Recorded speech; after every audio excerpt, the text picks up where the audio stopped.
Hi, good morning students. In this section we are going to learn about the central nervous system. Okay. In the last class we have learned the structure of the nerve cell.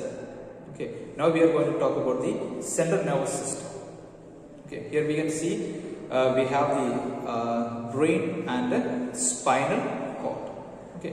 So here in the central system is the brain.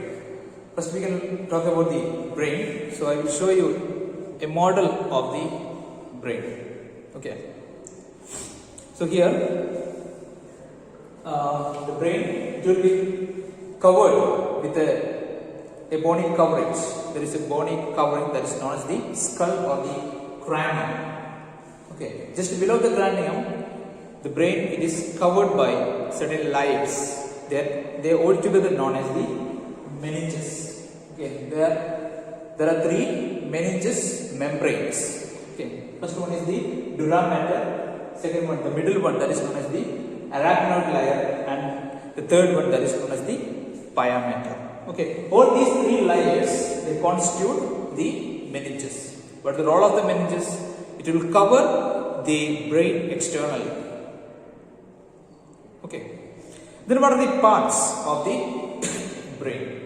The brain will be having three important parts. They are known as the forebrain, midbrain, and the hindbrain. So forebrain, midbrain, and the hindbrain. These are the three main parts of the brain. So what is the forebrain? It will contain the largest part of the brain, that is known as the cerebrum. Okay. So if you look at this, all this entire region. Okay, this entire region that constitutes the cerebrum. Cerebrum is the largest part of the brain. Okay, and here the cerebrum is having two halves. That is the hemisphere. Cerebrum is seen as a hemisphere. Okay, so here if you look at this region, you will have, if you cut here, you will have two hemispheres. Okay, it will be just like this. Okay. Just like this. Okay, this is one hemisphere. So in the next step there is another hemisphere. Okay, so these two hemispheres of the brain, they are connected by certain nerve threads. Okay, so there is a group of nerves that will connect the two cerebral hemispheres. This group of nerves, these connective links, they are known as the corpus callosum. Okay. When you are looking up the cerebrum, it is having an outer region. Okay, this outer region, that is known as the cerebral cortex. Inner region is known as the medulla. So there is cortex and the medulla. And in this cortex, in this cerebral cortex, if you look at this, we can see certain depressions. Okay, certain grooves can be seen here. Understand? So these depressions or these grooves are more common in the cortex.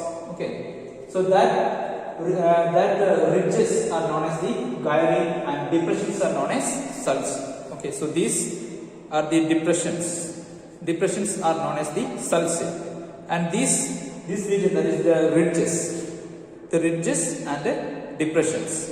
These ridges are known as what? Gyri, and these depressions are known as sulci. These are seen in the cerebral cortex. Okay, and in the cerebral cortex we can see accumulation of more number of the cell bodies of neuron. Okay, that region will appear grayish color, so that region is known as gray matter. Okay, so the cerebral cortex is known as that is what it is having more accumulation of the cell bodies of neuron, so that it will appear gray in color. So it is known as what? The gray matter. So in this gray matter we will see the ridges and depressions. So these are the ridges and the depressions. So this region ridges, depression. The ridges are known as gyri and depressions are known as sulci. Okay. Then altogether the brain it will be having certain different areas. okay, so this area that is known as the frontal lobe. Okay, this region is known as frontal lobe. Then this region is known as the, here in this region here it is known as olfactory lobe. This frontal lobe is for thinking, this olfactory lobe is for smell. Okay, then another lobe is parietal lobe. Okay, this region is known as parietal lobe. Okay, that is used for speech. Then there is occipital and the auditory lobes. This region is the auditory lobe. Okay, regarding the hearing, and this region, the back part, this region is known as the occipital lobe. That is for what? Vision. Okay, so in this way there are different lobes: frontal lobe, olfactory lobe, parietal, occipital, and auditory lobes. These lobes can be seen in the cerebrum. Okay, so this front part, that is frontal. This region is parietal, occipital. Then this region, what? Auditory. And just below this frontal lobe, here we can see the smelling region. Smell region, that is the olfactory lobe. Okay, so these are the different lobes found in the cerebrum. Then what about the functioning of the cerebrum? In our body, the brain, the cerebrum, it will control all our voluntary movements. All the voluntary actions of the body, it is controlled by our cerebrum. And cerebrum is the largest part of the brain. So our thinking, imagination, memory, our reasoning power, everything, all these are located in the cerebrum. And the activities of our subconscious mind, this also lies in the cerebrum. Okay, so cerebrum will control all the voluntary actions of the body. Okay, so that's all about the cerebrum. Okay, then the next part of the forebrain, that is the diencephalon. Diencephalon is a small part, and it will contain two glands, pineal gland and the pituitary gland. We know that the pituitary gland is the master gland of the body. So this is endocrine function. Okay. Then there is thalamus and hypothalamus. Okay. So this part of the body, it will control the thermoregulation, the body temperature, and the osmoregulation. Okay. All these are controlled by this diencephalon. It is having some endocrine function also. Okay. So that is the cerebrum and diencephalon that comes under the forebrain. Then comes a very small part that is known as the midbrain or mesencephalon. Okay, and that part, it is very small, and it is acting as a center for what? All the most whatever the impulses are coming into the brain, that will go through this midbrain. Okay, the middle part of the brain. So all these nerves, they are going through this middle part of the brain to the forebrain. Okay, then comes the hindbrain. That contain three important parts: cerebellum, pons, and the medulla oblongata. The cerebellum. Okay, this region is known as the cerebellum. Okay, and this is the second largest part of the brain.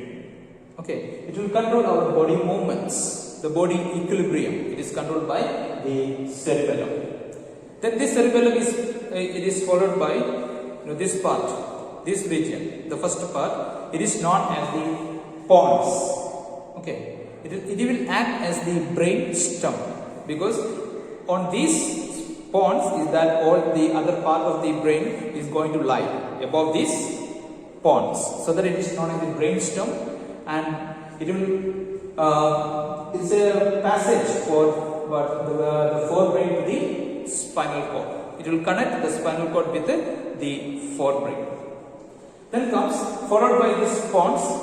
Following this pons, we can see this area. This area, it is known as the medulla oblongata. It will control all the involuntary movements of our body, all involuntary actions, such as the breathing or the functioning of the heart. Okay, all these things, they are controlled by the medulla oblongata. And this medulla oblongata, it will be followed. Okay, after this there is the medulla oblongata. Then it will be followed what? The spinal cord. Okay, medulla oblongata it is flowing as what? The spinal cord, and it is another part. And here in this spinal cord also, it is also covered by the membranes. Okay, external membrane that is known as the meninges. And in this brain, throughout the brain as well as in the spinal cord, we can see a fluid that is known as the cerebrospinal fluid. Okay, and here in this spinal cord, we can see that here there will be in the transverse section of the spinal cord, we can see a neural canal is there, and just surrounding this neural canal, we can see an accumulation of the cell bodies of neuron. Okay, so these region, the cell bodies of neuron may be there, so that it is known as gray matter. Surrounding this gray matter, here in this peripheral region, surrounding the gray matter, we can see the more axons of the neurons. So that region is known as the white matter. Okay, so in this transverse section, we can see two kind of nerves. They are going to they can be seen in the spinal cord. So this region that is known as the dorsal root, and this region is known as the ventral root. So the dorsal root that contains the sensory neurons, the ventral root that contains the motor neurons. So the sensory neurons that comes from the sense organs that may reach here, and from there start the motor neuron. Okay, and this principle it is involved in the reflex action also. Understand? So this is the brief idea regarding the structure of brain and spinal cord. So when we are watching this video, you must have your textbook in hand. Okay, so that you can see the diagrams. Okay, so go through that diagrams and go through your syllabus and watch the video and read the textbook also.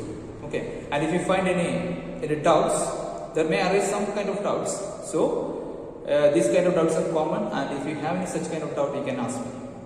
Okay, you have to ask me. Okay, so you go through this, and in the next section we will talk about the reflex action.